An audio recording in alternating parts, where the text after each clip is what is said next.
Hi, so thank you very much for seeing us today. I'm Ryan. I'm currently doing a business project with regards to mental health among students. I was wondering what the main signs are of depression. What do you look out for?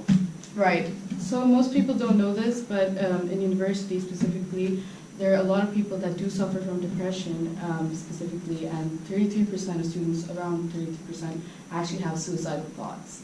So in order to kind of seek these thoughts, and I mean not thoughts, but just to see out how a person may be having these signs, there are certain signs for depression, such as loss of interest. So that may be like loss of interest in just hanging out with friends or doing things that they're passionate about, like hobbies, sports, or going out, running, exercise, anything like that. They may cut down on, and then that'll essentially lead to like isolation, where they kind of just at a point where they just want to stay in the room and like watch some TV or do anything that's like not as productive, and which would just further make it worse.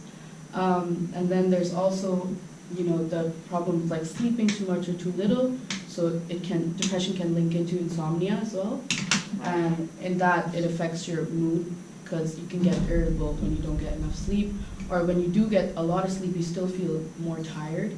So afterwards, if they're in class or if you're interacting with them, the students or a person may be a bit more agitated and get triggered quickly for little things.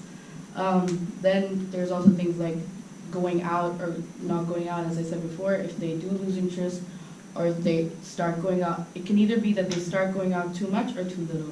So if they go out too much, you may see them start to depend on substances such as drugs and alcohol, which can just make depression and anxiety much, much worse. So how do you think social media plays a role in depression among students?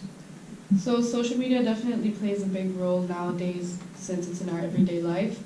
I think definitely when people start seeing other people posting pictures and kind of they start comparing themselves to an unrealistic perspective, because you're not really seeing the whole truth about a person's life, so everything's very superficial, and so they might compare themselves and think, I'm not having as much fun, or my life isn't as fulfilling, because you can see people traveling and all that, and then it can make you feel like you're not doing enough.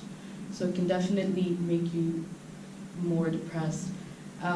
And then in terms of self-confidence, it's like your self-esteem can definitely drop, because with Instagram especially, or Facebook, when you post pictures and people are liking, you've been compared to your friends who may have more friends and on the platform, and they're getting more likes, and so that may make you feel much worse.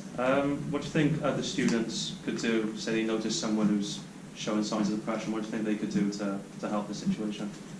Definitely, it's just the first is to just kind of talk to them and try and become friends with them and make them feel comfortable, so that they can come and talk to you and start telling you about their stuff, because it's very hard for most people who do suffer from depression to actually talk about it. Yeah, I can imagine, And then if you can convince them to go to someone else, a professional, who may be able to help them a bit more, that's key.